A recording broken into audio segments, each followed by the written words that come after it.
Ito na nga yun guys. 'Di ba yung mga ino-offer nila laging alalayo, 'di ba? Ito nasa Bacoor lang ito. Boundary lang actually ng Las Piñas to. Nasa may area ng Marcos Alvarez. Kagandahan yan, isang sakay lang yan, nasa SM South Mall ka na. Tapos sa gate ng subdivision, mayroon na rin agad doon na mga multicab na may biyahe naman ng SM Bacoor. So ito na nga, check na natin ang unit. Ito guys, pag binili ninyo ang unit, ito na siya, complete finished na siya. Tingnan niya ang kanyang kitchen, may overhead cabinet na yan, ano. Tapos dito sa likod, may setback kayo dito na sampayan nyo, yung laundry area ninyo. Tapos nandyan ang CR, yan. Ang CR dyan guys, may shower, so toilet and bath siya. Tapos check na naman natin yung sa taas.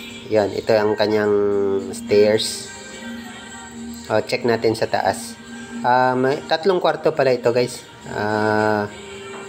Kung yung anak ninyo ay may boy and girl, so tig-isa sila. So itong isang kwarto niya, may bintana din yan.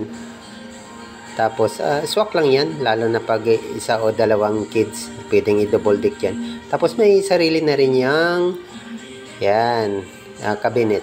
Tapos ang second room niya, ito siya. May sarili na rin cabinet at saka may bintana talaga ang kwarto para may ventilation dyan. Tapos check natin ang yan, cabinet niyan. Yan, legit naman. May lagayan ng damit.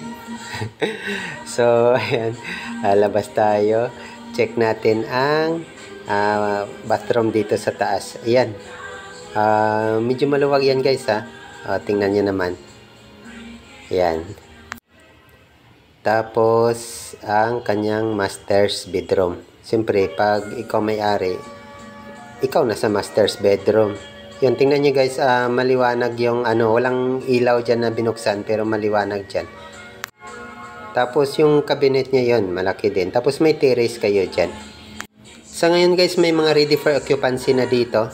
Marami na rin nakatira dito. Kaya kung gusto niyo ito, pahingi ako ng heart at pa-follow. Salamat!